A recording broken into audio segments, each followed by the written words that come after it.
Joe Biden reveals a lot to Howard Stern, and most of it is lies. But he did say he wants to debate Donald Trump, and we say, let's get it on. Trump says that too. Also, Jerry Seinfeld wants to make comedy funny again, and we're all for that, especially after you saw the White House Correspondents' dinner. Yikes. We got all that and a whole lot more. We're brought to you by the Electronic Payments Coalition. I'm Larry O'Connor. You can call me Larry. Let's get right to it because we're running a little late here. If you're watching us on our live stream on Rumble, we had a bit of a delay, technical difficulties. We're on board and we're ready to go. So thanks for joining us, and we will jump right into it. At the Howard Stern interview on Friday, he was asked point blank, do you want to debate Trump? And here's what Joe mumbles. I don't know if you're going to debate your opponent. I am somewhere. I don't know when. I'm happy to debate him. I don't know if you're going to debate. There you go. I am. I don't know where. I don't know when. I'm happy to debate him. What's his name again? I love how they never use Trump. It's some sort of diss to not use Trump's name. Your opponent. My opponent. And at the White House Correspondents' Dinner, Biden was calling him Donald. Donald. It's like, do you think you're hurting anybody's feelings by not saying his name? In fact, you show yourself to be the petty little 5-year-old that you are. And also, it's like, oh, we don't want to legitimize him. Gee, I was told that delegitimizing presidents is actually anarchy and worthy of prison for years and years and years. It's almost like they did with George Herbert Walker Bush and George W. Bush and Ronald Reagan and Richard Nixon. Well, pretty much every Republican. Even going back to Eisenhower. I mean, they didn't delegitimize him, but they called him stupid all the time or sleeping all the time, or he just plays golf. Wait a minute. That's exactly the president we have right now, except for the golf part. Anyway, Donald Trump replied on Truth Social, crooked Joe Biden just announced that he's willing to debate. Everyone knows he doesn't really mean it. But in case he does, I say anywhere, anytime, any place. An old expression used by fighters.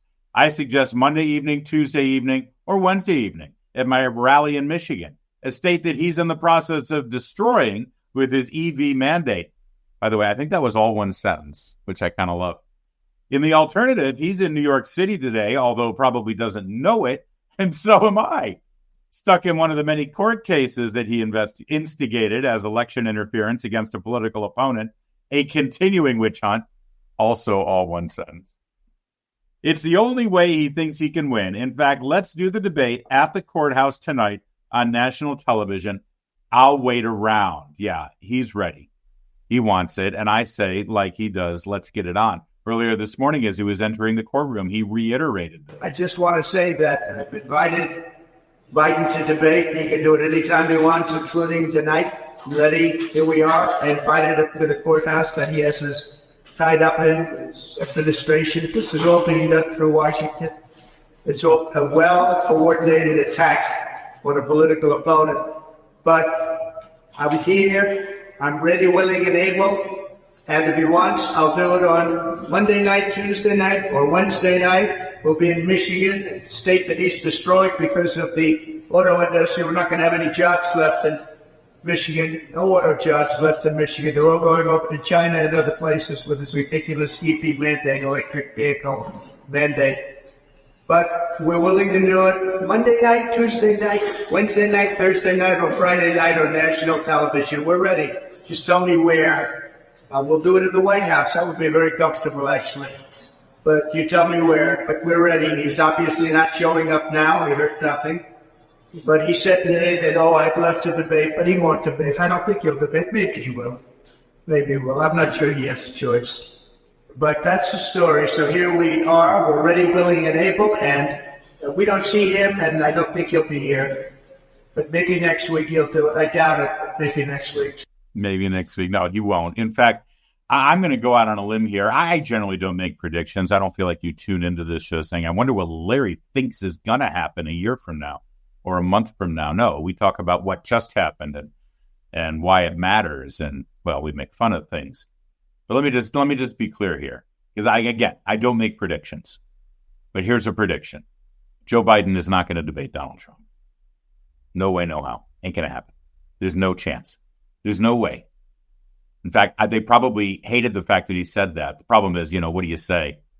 I mean, he could have said on Howard Stern what the official line is going to be, which is when he's convicted of a felony, and prepare yourself, buckle in, we'll be outraged by it, and it'll be a miscarriage of justice, and we'll talk about it and tell you all the reasons why it's a fraud and it's a scam. But he is going to be convicted in this New York case. It's already set up. It's a preconceived.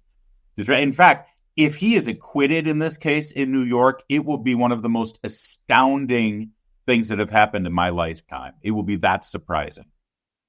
And when Donald Trump is convicted, that's when the Joe Biden team are going to say, oh, well, things have changed. The president of the United States is not going to lend credibility to a presidential nominee who has just been convicted by a U.S. court of a felony.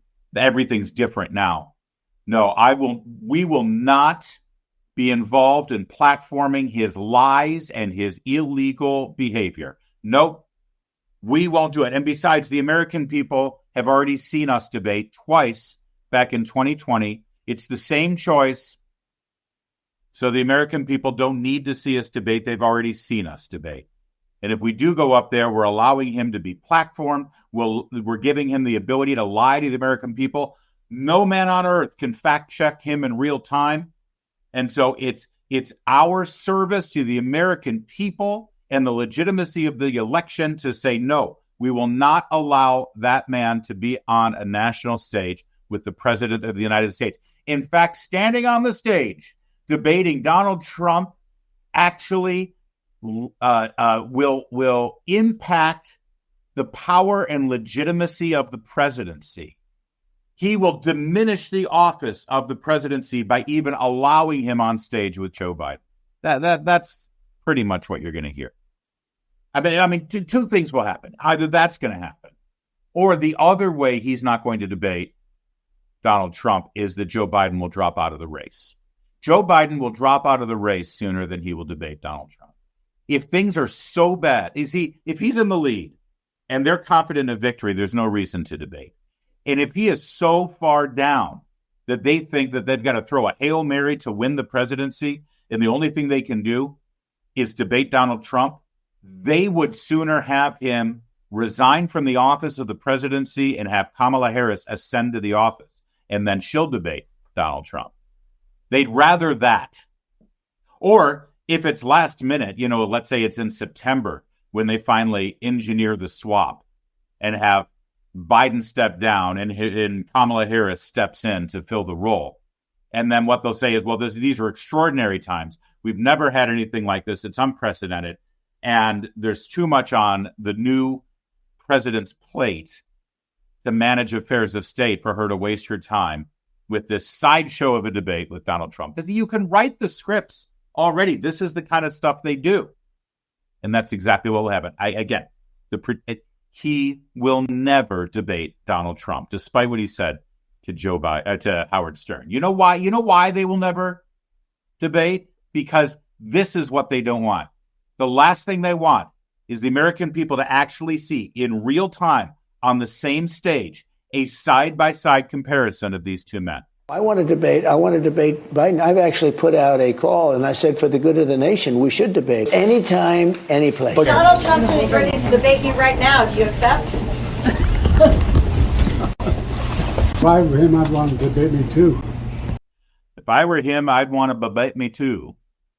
That's what they don't want. They don't want the danger of this side-by-side comparison. Joe Biden's old lackey and employee, Jen Psaki, is now a paid member of NBC News. The same outfit that couldn't possibly stand the blow to their journalistic integrity by having the chairwoman of the Republican National Committee, Ronna McDaniel, on set. Yeah, Jen Psaki's there. And they were yucking up the idea of Joe and Trump debating. And they revealed quite a bit in this quick exchange. I'm curious for what Jen Psaki's reaction would have been like if she was still in the White House when she heard President Biden blurt out during a live interview that he was going to debate. Because Biden's folks don't want him to debate. They don't want to give Trump that platform and risk exposing Biden like that on national TV. Except I was thinking if I was in my old job from 2 years ago, you also don't want him to say no because no is weak and no is fear. So you have to say yes. You have to say yes because no is weak and no is fear. So understand that. Understand what they're revealing here in this roundtable.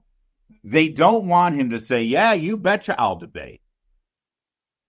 And they don't want him to say the truth, which is, no, I don't plan on debating. See, so you have to say yes. That's what you just said. If you say no, which is exactly the position of the campaign right now, then you'll appear weak. You'll appear afraid. And so you have to say yes. You have to lie. Right? That's exactly what she said. Right? The answer is no, we're not going to debate. But you can't say that because you look scared. So you have to say it. You have to lie. You have to lie. And that's what they're supporting. That's NBC News laughing about it and having a party about it. That's a heck of a revelation. Seeing Biden like that on national TV. Except I was thinking if I was in my old job from 2 years ago, you also don't want him to say no because no is weak and no is fear. So you have to say yes. You have to say yes, even though that's not the truth, even though that's not what we believe, even though that's not the correct answer, you have to say it. She was the press secretary for the White House. She was the spokesperson. She did that every day. You have to say what you have to say just to get through the day, even if it's a lot. Mike Binder is a stand-up comedian. And it's weird. I actually know this guy. If you Google Mike Binder, you'll recognize him. He's done stand-up for years. He actually grew up in my hometown. He's like 10 years older than me. But I remember in my little hometown in Michigan, Plymouth, Michigan, Mike Binder was like, he's a stand-up comedian. He's doing like, he was on Johnny Carson or something. And he was like the superstar from my whole hometown. I mean, until my career, of course. And Mike Binder is now all in on RFK Jr. Because, see, that's what you have to do. When you're in Hollywood and you recognize the reality of the situation with Joe Biden, your only off-ramp, if you want to keep working in the business, is to support RFK Jr. That will be excused for now. I don't know if it'll last. At some point, when the rubber hits the road, the last poll that just came out over the weekend from CNN, they did the 5-way race. That's Trump, Biden, RFK Jr., Cornel West, and Jill Stein, right? So you got Biden plus 3 more that poll from the Democrat ticket in Cornel West, Jill Stein, and RFK Jr. In a 5-way race nationally, Trump leads by 9 points over Joe Biden. So if RFK Jr. continues to pull votes away from Biden, it may become the situation where if you're in Hollywood and you're supporting RFK Jr., it's like you're supporting Trump. It's over. Your career is over. But for now, Mike Binder, he supports RFK Jr., which means he's putting out a hell of a lot of great content over on his social media streams against Joe Biden. And he put together this little reimagination of the Howard Stern interview about this debate. Here, take a look. I don't know if you're going to debate your opponent. Oh, I will. Yeah, I'm happy to do it. He may have to come to the house, down the basement, maybe out to the beach. I want to be relaxed, I was going to say take a bike ride together, but that's off the table now, they tell me. But yeah, I'll debate him. Wait, who are we talking about again? President Trump. Well, he's not the president. I'm the president. He's the former president. Yeah, but because I beat him, so why should I debate him? But, sir, you just said you would debate him. Can I pick someone else? Can I debate my wife? And we do that sometimes, Jill and I. Just debate at home, not naked or anything. I really think the country would like to see you debate Trump, Mr. President. When I was a kid, we'd go over to the Trump's place on Sundays, bring them gefilte fish. We'd go with them to synagogue. I loved the Jews back then. Trump, he was never a lifeguard. Not once. Once again, that's what they're trying to avoid. And I'm calling a shot. I want to be wrong. But when it happens, remember, you heard it from me. Joe Biden will never debate Donald Trump. Millions of Americans love and use their credit card rewards, right? We love those things. Corporate megastores want to take those rewards away. Do you have a credit card that gives you rewards? Cash back, maybe points on airlines, points for a theme park, points for Amtrak even, or for hotels. These are rewards that we use on groceries, school supplies, cash back so we can save on gas or grow our small businesses. Travel miles we use to make memories. The Durbin-Marshall credit card bill will eliminate credit card rewards. No more travel miles, no more cash back, none of any of that stuff. When lawmakers help corporate megastores line their pockets, American families pay for it. I want you to tell your senator to oppose the Durbin-Marshall credit card bill. Visit handsoffmyrewards.com. Handsoffmyrewards.com. You go there, you'll see all the information about the bill. You'll see exactly what they're trying to do. And then they'll give you tools so you can contact your senator and you can tell them once and for all, handsoffmyrewards.com. Let's get back to this Howard Stern interview. There's quite a bit of little nuggets here that are worth analyzing and discussing. Most of this, by the way, is outright lie. This is lying Biden on Howard Stern. Let's have a go at this first one. I learned a lot, and I made a lot of friends. Did you ever save anyone's life when you were a lifeguard? Was anyone ever drowning? Yeah. You did? Yeah, well, half a dozen times, usually younger kids, but... you do the thing with the whistle and then jump in the bathing suit? And you got it. No kidding. Yeah, there's a big pool. There were 7 lifeguard stands. Wow. See, that would define my... I would brag about that everywhere I went. Well, by the way, I did it up in Lake Ontario, too, when I was in law school. But look, one of the things that... What, you saved a dude's life when you were in law school? You were still doing the lifeguard thing? Yeah, the lifeguards, people just need help sometimes. It's not like it's so heroic. Half a dozen times. He saved half a dozen lives when he was a lifeguard at a swimming pool in Delaware. Big pool. I'll grant you that. I grew up in Southern California. Some of my friends, way more athletic than me, than I, they were lifeguards at Newport Beach and Corona del Mar, California. They had pretty big surf there, by the way. Tough waves. There was like a lifeguard stand each block up the Balboa Peninsula there where Newport Beach is. And over the summertime, they were lifeguards. It's a thing they did. These were swimmers, water polo players, things like that. I knew several of them who were lifeguards there on the beach. I don't know one of them, not one of them, who would say to you today that they saved a life. Now, this is on the beach, on the Pacific Ocean, which sometimes, on a regular day, 3 to 5 foot waves. On some days, up to 8 foot swells, right? People surfing, people boogie boarding, people just body surfing and swimming. A lot of people over the summer, Southern California. Not one of my friends who were lifeguards would say to you today, I saved a life. But Joe Biden, in the early 60s, late 50s, as a lifeguard at a public swimming pool in Delaware, over the course of one summer, saved 6 lives. And there's no documentation. There's not. And did I just hear he said that he saved a guy's life at Lake Ontario when he was going to school at Syracuse University, too? In Lake Ontario, which, again, is bigger than a swimming pool, but it's not the Pacific Ocean. I'm thinking that's not true. Oh, and then where was Howard Stern? Remember how everyone used to say, Howard Stern is the best interviewers.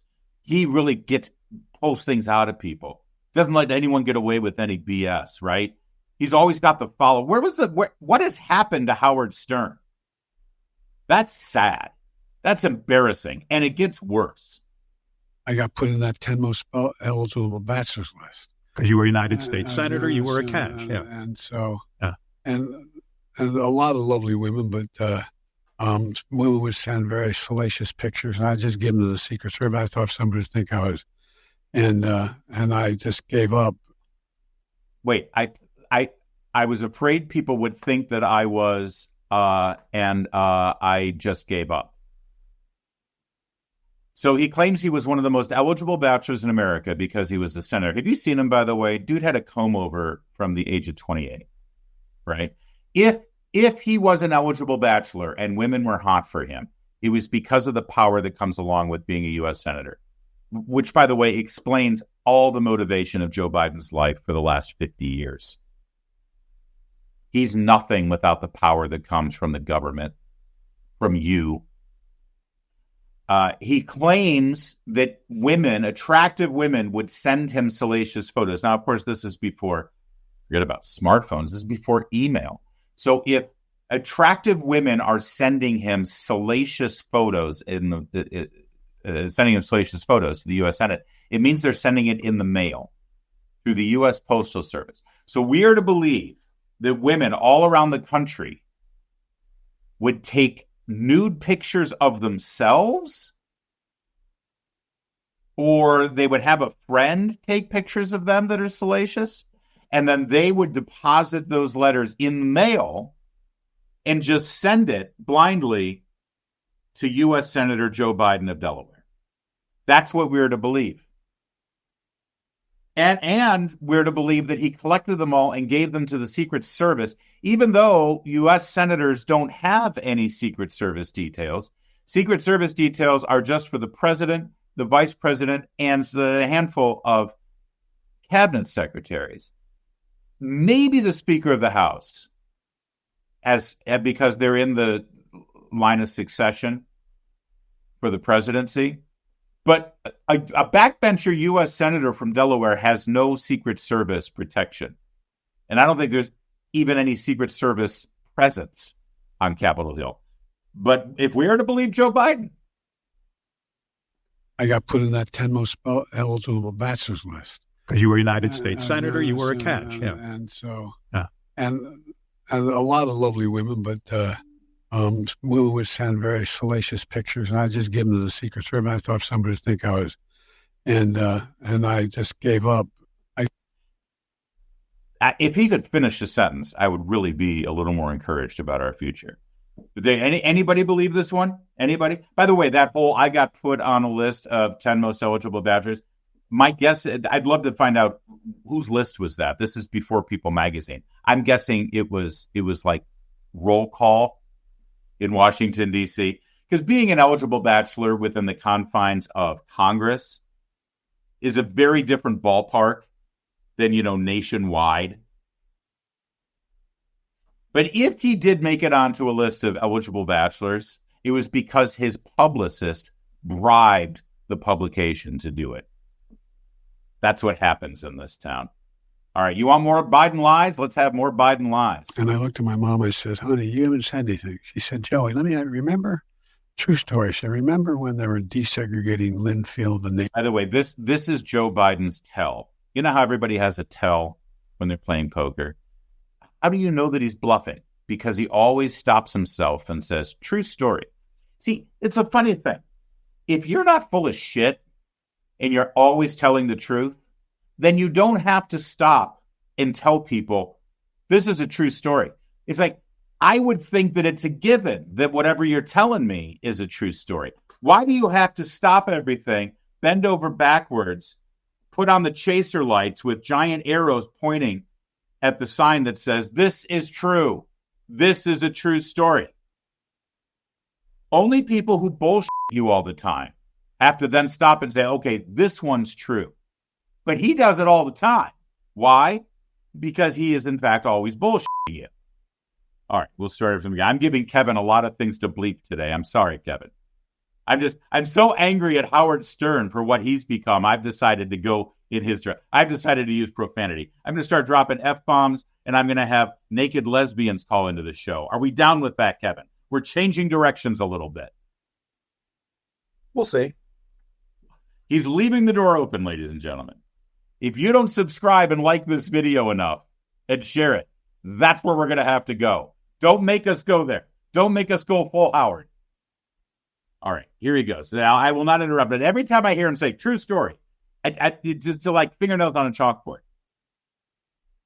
If somebody has to go out of their way to tell you that what they're telling you is true, you know they're a constant liar. And look at him. That's who he is. And I looked at my mom, I said, honey, you haven't said anything. She said, Joey, let me remember. True story. She said, remember when they were desegregating Linfield, the neighborhood? There was 70 homes built at one suburbia. And I told you, and there was a black family moving in, and there was people who were down there protesting. I told you not to go down there, and you went down. Remember that? And you got arrested, be standing on the porch with a black family. Right. And they brought you back, the police. And I said, yeah, Mom, I remember that.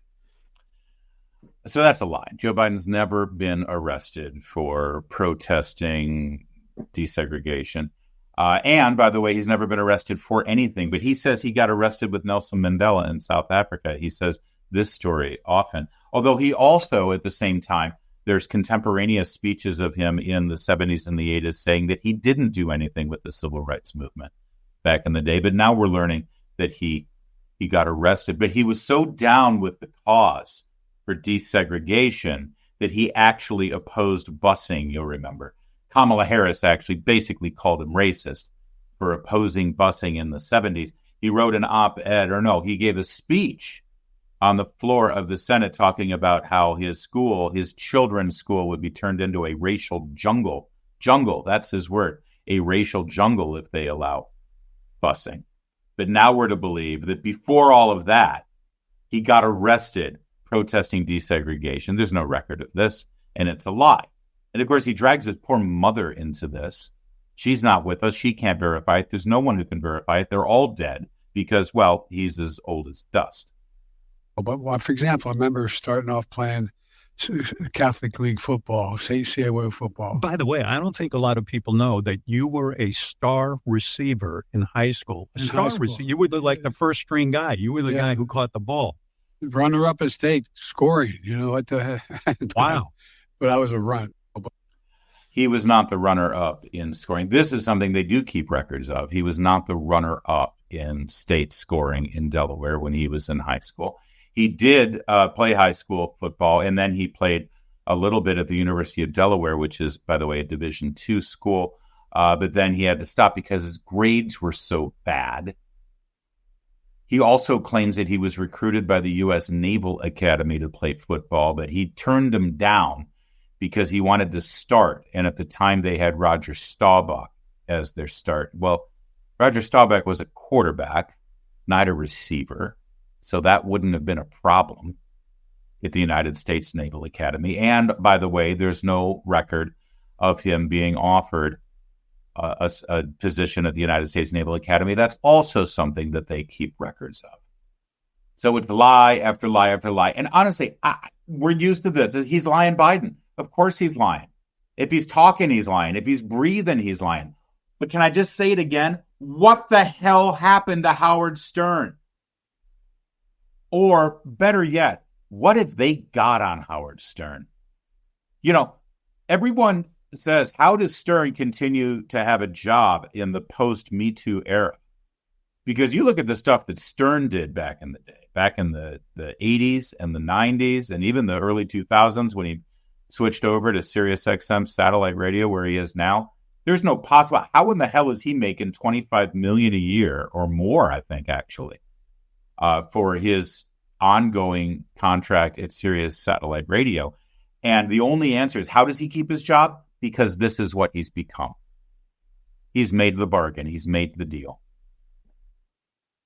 If he were still the Howard Stern that was my Howard Stern in the 90s, he'd be gone.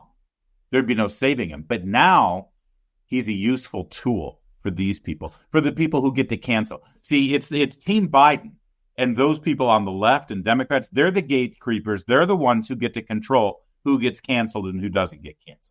Otherwise, by the way, Joe Biden would be canceled. From the race stuff to the getting handsy with girls stuff to the ongoing racial remarks that he makes and various flubs and gaffes. But he made a deal. He said, listen, I'll carry out your agenda if you let me stay. And so they're using him. He's useful for the left and the power on the left. Howard Stern is useful. As soon as they're not useful anymore, they will get canceled. That's how it works. That's just how it works.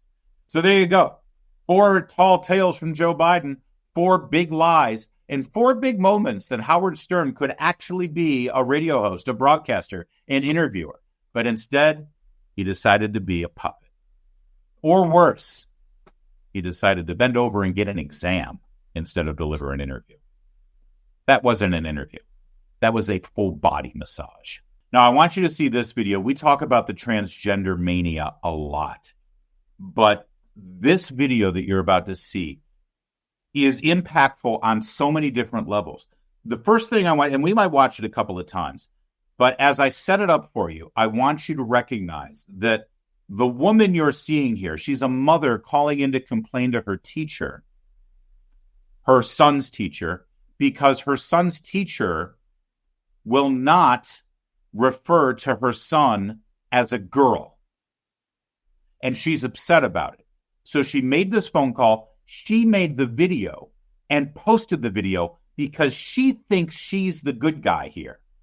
She made this video and put it out there so that everybody could see how she's the good guy in this teacher is outrageous.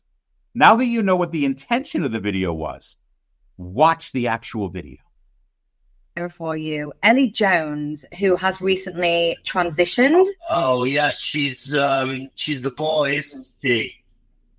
Am I correct? I get so confused. No, Mr. Riley, you're not correct. And this is the whole purpose of my phone call today, which is that this misgendering and misnaming and downright ignorance, to be honest, has to stop. You can't go around just saying, "Oh, I want you to call me this, I want you to call me that." Why should any of us have to bow down to you? I don't understand. Oh my God. It's 2024. She's not a boy anymore. She's a girl. And her name is Ellie. When are you going to acknowledge that? You can't just say these things. I want everybody to start calling me helicopter. You can't do that. Oh my God. So are you basically saying to me that you refuse to acknowledge she's now transgender, she has transitioned? Transgender? I mean, come on. The girl's, what, 14, 15? Yes, exactly. And she's an incredibly brave young girl. And this needs to be acknowledged. You're making a huge mistake. It's probably a huge mistake. Are you for real? Please. He's just a little confused. It's a phase. It's a phase. It'll get over. It's a girl. She's a girl. What happens when he wants to go back, but you've already done too much? You don't want to say Catholic school, don't you? You know, we don't really condone this kind of, I don't even know what to call it, lunacy. We don't condone this kind of lunacy. Okay, stop right there. I'm going to launch an official complaint against you with the head teacher, with the school, and with the entire educational board, because I cannot believe that someone like you is even allowed to teach today's youth. I've got a lot of paperwork here, you know. I got a lot of stuff I could be getting on with instead of having this ridiculous conversation with a woman who's deluded her son so much that he now thinks he's a girl. I'll make it a little bit clearer for you. Ellie Jones, who has recently transitioned. Oh, yes, she's...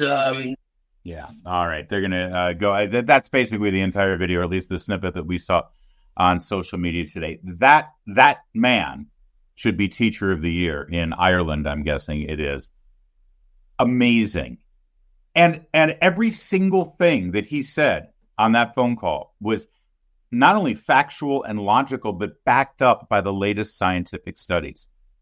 The latest scientific studies out of Europe with a giant sample group. Now that we're starting to get some real numbers in here about these children who are being pushed into this radical gender activism and agenda, we're actually learning that for the vast majority of these children, the gender confusion or the re-identification of their gender is in fact a phase. And they do grow out of it. In fact, if parents and adults didn't suddenly start encouraging and saying, that's right, you're not in the right body, you do need to transition out, they'd probably grow out of it even faster. In fact, they wouldn't even identify it probably as being born in the wrong body. They would just say, I don't feel comfortable. My body's changing. I never expected to be like this. Because let's face it, boys and girls, before they hit puberty, are all sort of androgynous little munchkins. The only big difference with them is, you know, their private parts, which you don't see. But everything else, their voices are the same and their attitudes are the same. And it's, how many of you have seen a boy, a little toddler boy, or maybe a 5 or 6 year old boy? This has happened to me way too many times. And for some reason, their parents decide to grow their hair long. Not out of any gender confusion or anything. They just think their kid looks cool with a mullet, right? Or with long hair. And then you accidentally call the kid a girl, right? And it's like, oh, no. He's a boy. It's like, I'm sorry. All I had to go with was the hair, man. Because otherwise, children all look exactly the same. They do. It isn't until puberty when things start changing and suddenly these boys and girls are like, whoa, what is going on with my body? And that sensation that boys and girls have when these things start to happen has now been warped into, you're in the wrong body. It's not my favorite part from the mother here, by the way, is when she accidentally says, it's a girl, referring to her own child. her own son. She calls her son an it. It's a girl, she says. The teacher is completely reasonable, completely fact-based, and 100% backed up by science. And the reason I preface this is she actually thinks that she's exposing this man as the problem. And she has no idea the kind of self-own she has just participated in. She says that he shouldn't be teaching anywhere. She shouldn't be mothering. I honestly, I'm reaching the point where I want the government to intervene with parents who do this to their children. The left wants the government to intervene with parents who will not allow their kids down this delusional, destructive path. The left wants to take children away from parents who will not, quote unquote, affirm their child's gender. I think it should be the other way around.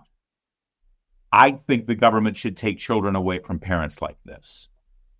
Because gender affirmation is not gender affirmation. They have Orwellianly warped our language and bastardized it in such a way that if a boy wants to chop off their penis and take hormones to grow fake breasts, that person is affirming their gender, according to the left. That's how Orwellian these things are.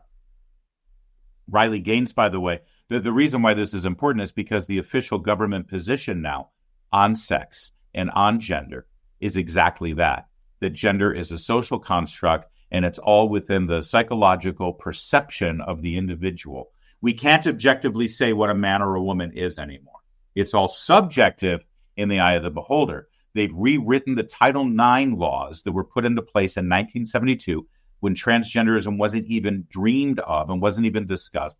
Every single legislator who voted on this, and Dick Nixon, the president who signed this into law for Title IX protections from sex discrimination, knew exactly what they were signing. It had to do with men and women, and most specifically about women not being discriminated against. But of course, you can't just write the law that way. So theoretically, it's so men aren't discriminated against either. I assure you that at the time, when Dick Nixon signed this, they said, President Nixon, just so you know, 50 years from now, what you're about to sign is going to allow men to dress up like girls and compete against them in athletics and stay in the girls' locker room and bathroom. Even Nixon would have said no to that. What was it, 1972? So yeah, Mr. President, you know that Mark Spitz who just won 7 gold medals at the Olympics? Yeah, Mark Spitz, with this law, will be able to compete against the women and call himself Mary Spitz. Technically, he won't even have to shave the mustache. And that was an epic mustache on Mark Spitz. But that's what we're to believe now, with the Biden administration's now warping Title IX laws to include transgender individuals. Riley Gaines, who is one of the most outspoken opponents of transgenderism in sports, announced this after the Title IX rewriting. The Biden admin has just officially abolished Title IX as we know it. Now sex equals gender identity. In a nutshell, the new rewrite means men can take academic and athletic scholarships from women. Men will have full access to bathrooms, locker rooms, etc. Men could be housed in dorm rooms with women, like in the room with women.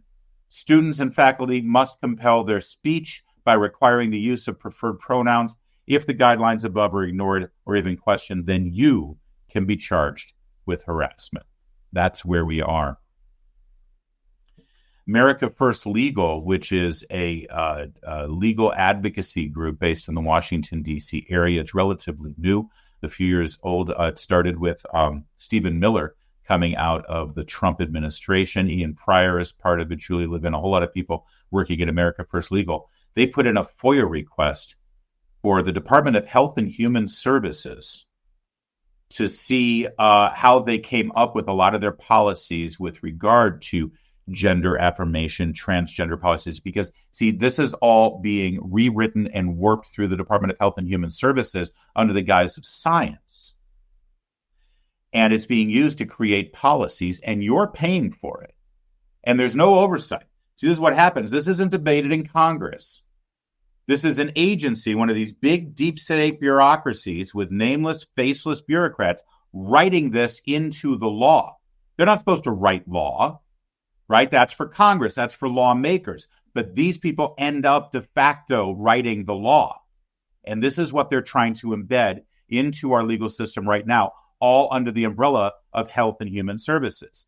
Here's some of the PowerPoint slides they got from the presentation that had to do with gender. This is the Department of Health and Human Services. Gender is a multidimensional construct that links gender identity, gender expression, and social and cultural expectations and status, characteristics, and behavior that are associated with sex traits. That's from the first main slide of this presentation. By the way, the memo that was attached to the presentation, if you can see right here, this is the letter, it's written by Rachel Levine, MD, Admiral, United States Public Health Services. That's the Assistant Secretary for Health. And Rachel Levine says, I fully support these recommendations and offer any assistance needed to the implementation of the recommendations. You see that? So this is the recommendations approved by the Health and Human Services Department and how it will be implemented. So they put this slide out there that told what their statement of task was. In other words, they put all these agencies together. 19 U.S. tax-funded agencies put together these guidelines, 19 of them. And at the beginning of the presentation, it said, what's your statement of task? Here we go. Statement of task is to review current measures and the methodological issues related to measuring sex as a non-binary construct, gender identity, and sexual orientation in surveys and research studies in administrative settings and in clinical settings. You see what that means? Let me translate that all for you. They want to start gathering data and getting reports and studies that break out of the binary question of male and female. They want health issues, every kind of health issue, heart issues, toenail fungus issues, addiction issues, cancer issues will no longer be determined and scientifically evaluated based on this is what happens to men, this is what happens to women, because you can't define people that way anymore. So they want to start gathering all of this data and all this information so then they can create policies. And they've already baked in the cake and presupposed in this study, I'll read it again, that sex is a non-binary construct. So that's the conclusion they've already reached before they even do the scientific study. And may I say, this entire study and this entire escapade revealed by America First Legal is anti-science. It is contrary to scientific knowledge that we know. The very reality of sex, the biological reality of sex, it flies in the face of it. Definitions, sex. Sex is defined in this report as a multidimensional construct based on a cluster of anatomical and physiological traits known as sex traits. Now, the sex traits include external genitalia, secondary sex characteristics, gonads, chromosomes, and hormones. But then the characteristics, then you're opening up a huge can of worms. Sex traits usually assumed to be unambiguous, may not be. Sex traits usually assumed to correspond to the same sex, but may not. Some sex traits can change or be altered over time. This is a dystopian nightmare. Although I do like the construct based on a cluster of anatomical and physiological traits. It's true. Sex is generally determined by whatever your cluster contains, but I don't think it's the same cluster they're thinking of. Here are the gender identities that they lay out. Transgender, cisgender, which by the way is a made-up word as well. Cisgender is a person whose current gender identity corresponds to the sex they were assigned at birth. You know, normal people, but they're not allowed to say normal because we're all normal. Even the people on TikTok who identify as wolves, they're normal too. Then non-binary. Then they get into gender queer, gender fluid, two-spirit. Oh yeah, two-spirit. We're spending our tax dollars to the Department of Health and Human Services, where they could actually be doing a study about who effed up during COVID. But no, they're spending your money to investigate two-spirit, a placeholder term for specific gender and sexual orientation identities that are centered on indigenous tribal worldviews, practices, and knowledges. Because that's an issue sweeping our nation. Oh, the orientation identities continued. We've got straight, heterosexual, gay, homosexual. Note, the term homosexual can be considered offensive and outdated. Yeah, if you call somebody homosexual, you could be offending them. I mean, even if they are homosexual. I mean, certainly if you call a straight person homosexual, you might be offending them. Lesbian, bisexual, queer. I like queer. Umbrella term for belonging to the LGBTQI plus community. Didn't they leave some letters out there? Also used to refer to a person who is sexually oriented toward people of more than one gender. Just unpack that for a second. A queer person is someone who is sexually oriented toward people of more than one gender. Don't think too hard on it. You're going to hurt yourself. Pansexual. Questioning. Two-spirit. Same gender loving. These are all the things that they have to study here with your money. And they did. And thank God from Ian Pryor and Stephen Miller over there at America First Legal for uncovering it. By the way, I pointed out that this is all approved of, sanctioned for, and now being put into practice by one Assistant Secretary of Health and Human Services, Rachel Levine. That's Rachel Levine right there. And, well, that's Richard Levine. Because Richard Levine was Rachel Levine until Richard Levine decided that he was going to be Rachel Levine. Richard Levine was married and has a couple of kids. Fathered them with his male genitalia and sperm. And now Richard Levine is Rachel Levine. Do we think maybe Rachel, Richard, Mr., Mrs., Ms., Dr. Admiral Levine might have sort of a vested interest in the outcome of these studies? Do you think maybe a conflict of interest might be there? Since this is the person who is advocating for these policies and commissioning these studies by 19 different health services and scientific entities within the United States government, when Rachel Levine, who holds the purse strings and gets to decide your fate in this agency, says, hey, I'd like a study on transgender issues and how it applies to medical discussions. What do you think the implied threat is there for your job and livelihood when Rachel Levine sends you that notice and says, get this study done? I'm really interested to seeing what scientific findings you come up with. What do you think you're going to say? Jerry Seinfeld would love to make comedy funny again, or at the very least, he would love to get political activists and actors out of the business of comedy, out of the business of telling you what's funny and what isn't, out of the business of telling you what you're allowed to say when you tell a joke. Jerry Seinfeld is a purist in this regard. He appeared on the New Yorker magazine podcast Radio Hour. And when the interviewer said, you know, what's wrong with comedy today? He didn't hesitate to pinpoint exactly the problem. Nothing really affects comedy. People always need it. They need it so badly, and they don't get it. It used to be you would go home at the end of the day. Most people would go, oh, Cheers is on. Oh, MASH is on. Oh, Mary Tyler Moore is on. All in the Family's on. You just expected there'll be some funny stuff we can watch on TV tonight. Well, guess what? Where is it? This is the result of the extreme left and PC crap and people worrying so much about offending other people. Mm-hmm. When you write a script and it goes into 4 or 5 different hands, committees, groups, here's our thought about this joke. Well, that's the end of your comedy. They move the gates, like in the skiing. Culture, the gates are moving. Your job is to be agile and clever enough that wherever they put the gates, I'm going to make the gate. Yeah. All right. By the way, that was the New Yorker Radio Hour, but it's also sponsored by, ironically, WNYC Studios in New York. WNYC is NPR. So I doubt this even made it onto the air because it's NPR after all. You're not allowed to say that. But he didn't hesitate.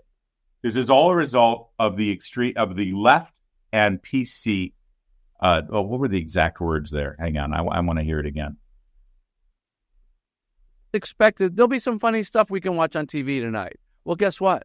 Where is it? This is the result of the extreme left and PC crap. The extreme left and PC crap. Couldn't have said it better myself. Although, sadly, these days, there's no difference between the extreme left and the not so extreme left. The left is the left. They're all extreme.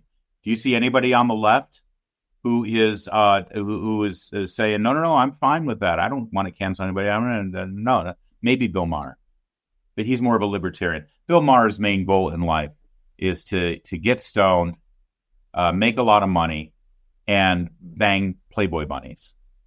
That's literally what he's been doing for the last 30 years of his life, and he doesn't want anything to upset that apple cart, whether it's your religion or your laws. Just stay out of my way. Let me do what I want to do. So that's Jerry Seinfeld's assessment as to where we are in comedy. And he said a lot there that needs to be sort of analyzed, because he's so right about where we are as a country, as a culture. He's right. There used to be things that we could all rally around. Like, I remember when I was a kid, you would come in when I was a little kid. It was like, oh, did you watch Happy Days yesterday? Or did you watch Welcome Back, Kotter? Well, of course, all of your friends did. They all did, because that's what we watched. It's what was on, right? Friends. Did you all watch Friends last night? Did you watch Seinfeld last night, or Cheers, or MASH, or everything? Now, some people will say, well, that was back when we only had 3 or 4 television networks and everything's changed now. That's not it. That's not it at all, actually. Sitcoms are gone now for a couple of reasons. The first is, frankly, the writer strikes over the last several decades had so diminished creativity and writers' ability to be writers on television that they were all placed with reality shows, and reality shows were cheaper. You didn't have to pay the writers the union wages, and you ended up making just as much, if not more money. So bing, bang, boom, we'll end up doing reality shows. Beautiful thing about reality shows, you only pay like 1, 2, 3 stars. Friends, all 6 of them were making $1 million an episode, right? It's like, I don't want to deal with actors anymore. I don't say I blame them. But that's the reality. Budget-wise, the writer's strike and the actors sort of wrote themselves out of existence with their contract negotiations. That's number one. Number two, back to Jerry Seinfeld's point, not only is there this PC orientation where you have to send your jokes to, executive staff to sort of approve what you're saying. The networks will oversee your scripts and they'll make politically correct adjustments to your script. Oh, you can't say that. Say it this way. It's like, if you're a comedian, you're in the business of creativity and writing, who wants to deal with that? Nobody.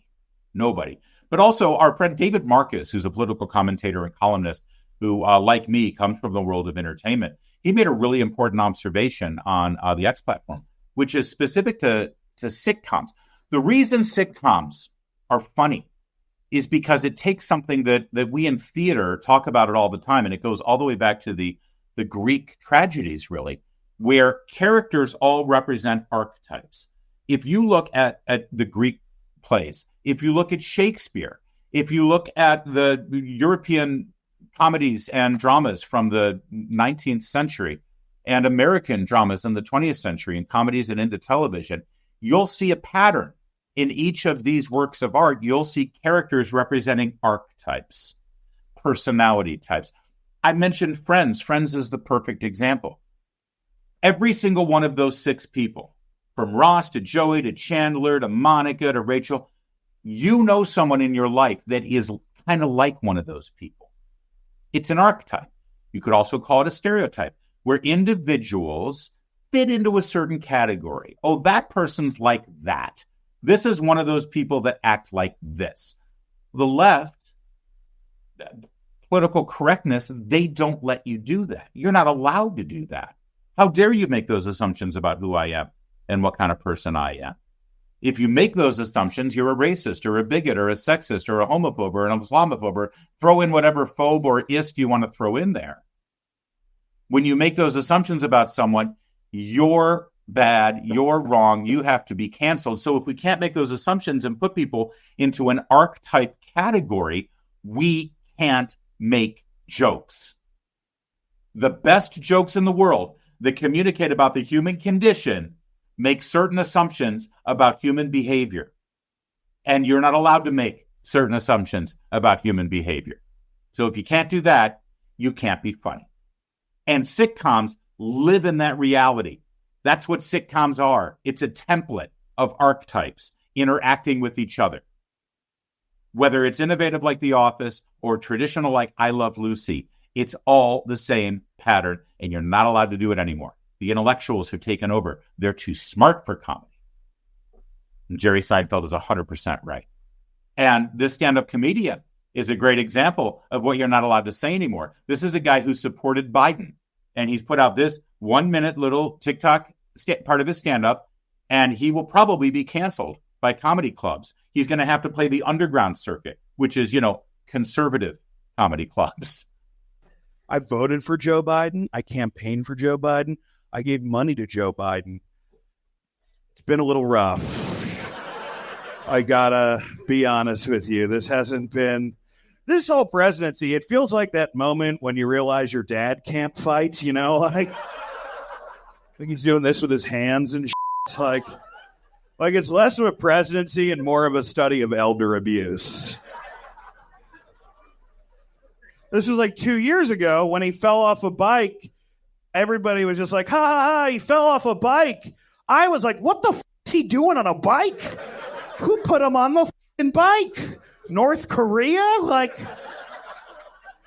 When you're 79, your goal shouldn't be peace in Israel, okay? It should be getting to the pharmacy without help from the church. That's it.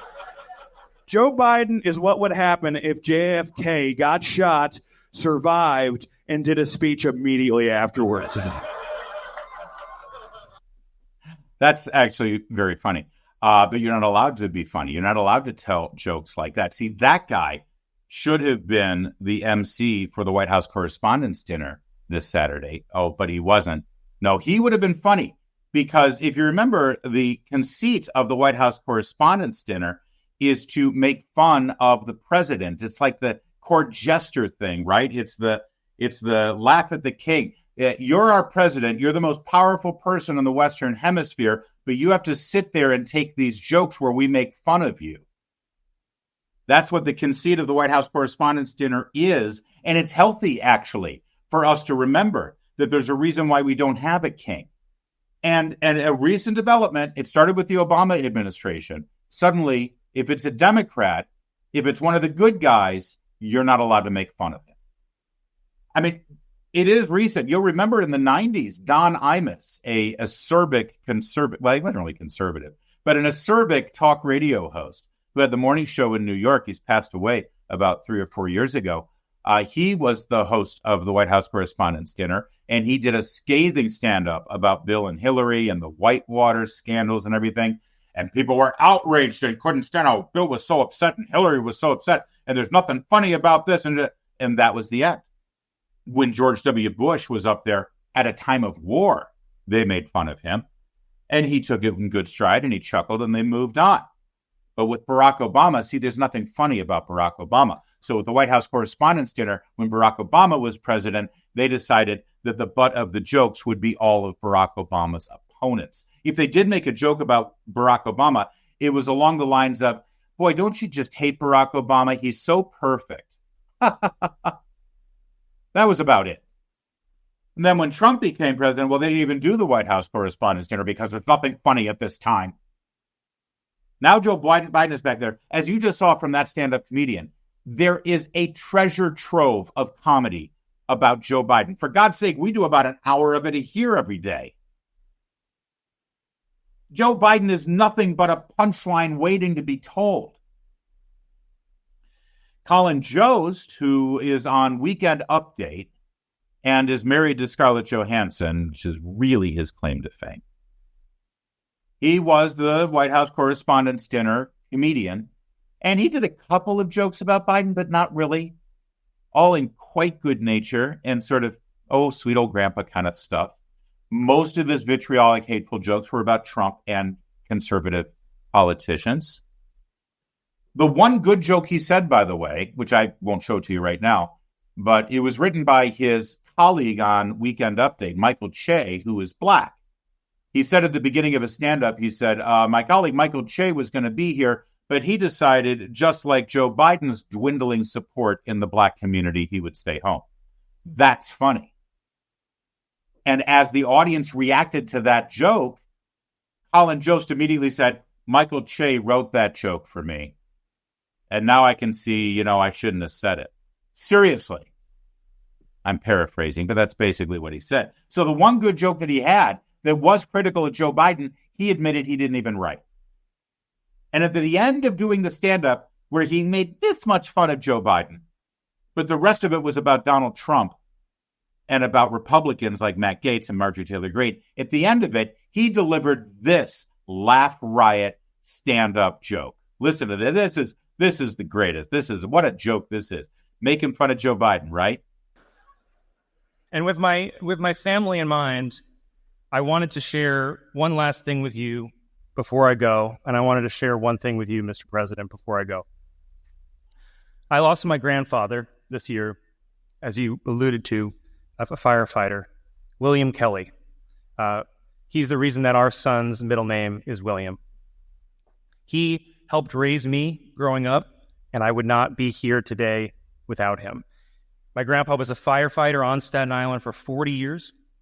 To make extra money for his family, he was a substitute teacher, and he painted houses. And since it's Staten Island, I should point out it's not like the Scorsese Irishman painting houses.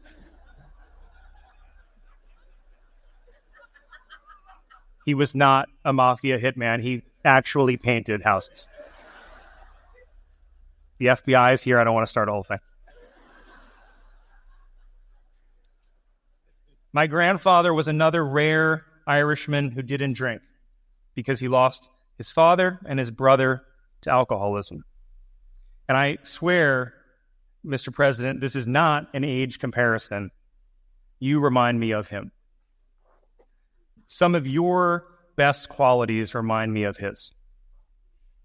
And I will say he was 95 and he was still great at stairs.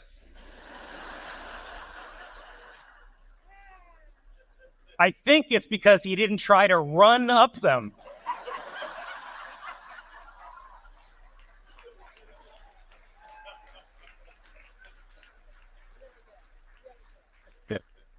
But the reason that I bring up my grandfather, and I don't know if you realize, Mr. President, but Staten Island firefighters are not normally your demographic. Staten Island voted about 70% for Trump in the last election, and the other 30% was for Giuliani.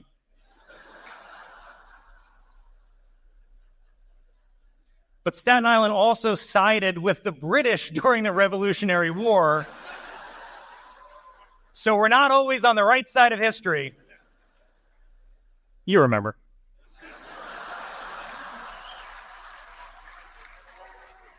But my grandfather, a Staten Island firefighter, voted for you, Mr. President.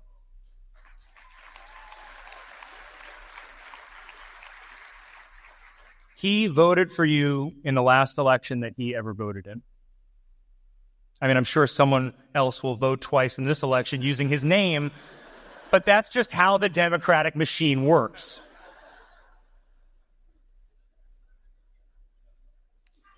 He voted for you, and the reason that he voted for you is because you're a decent man.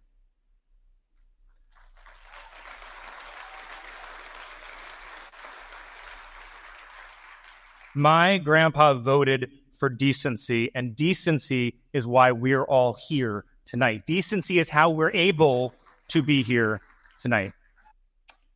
Yeah, that's a laugh riot. That's some major, wow.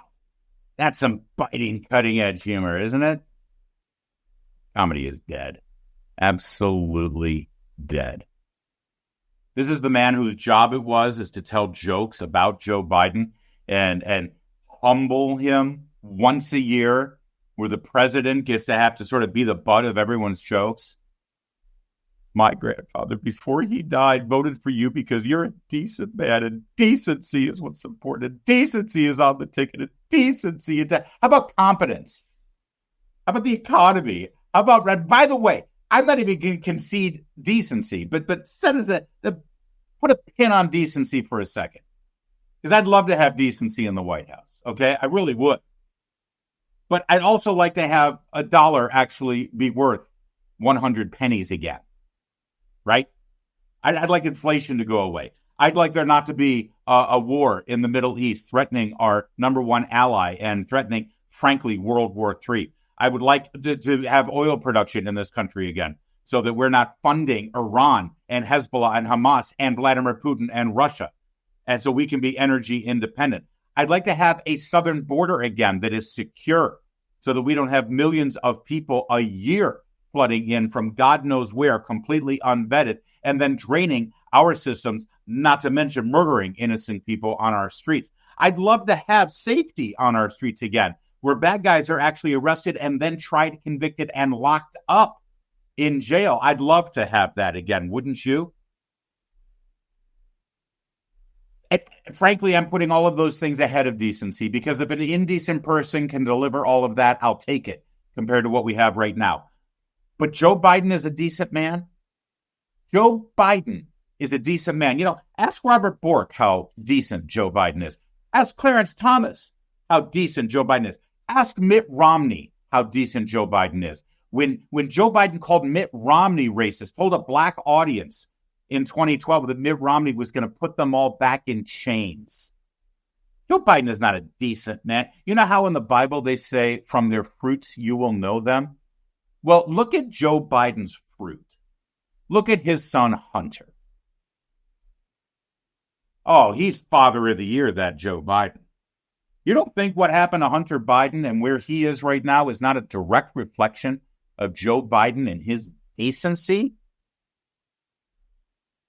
For the last 3.5 years, at every turn, Joe Biden has taken the stage to tell me that I am the problem in this country, that I'm not just wrong, that you're not just wrong about politics, but you are evil and you're dangerous and you're a threat to our Constitution. You are a MAGA fascist extremist. And how does he define MAGA fascist extremist? Well, if you're one of the 80 million people who support Donald Trump.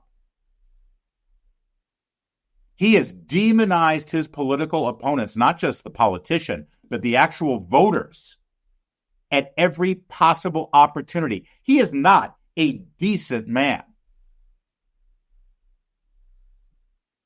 And not only is he not a decent man, but all that other stuff I just listed that we actually elect a president for, he's a complete and total failure. But yeah, Colin Jost, really funny stuff. Great stand-up comedian. He really nailed Biden there. That performance he gave at the White House Correspondents' Dinner under the guise of roasting Joe Biden, he could deliver that exact same speech at the Democratic National Convention nominating Joe Biden. That's how bad it was. Yeah, comedy is dead. Completely dead. Jerry Seinfeld is right.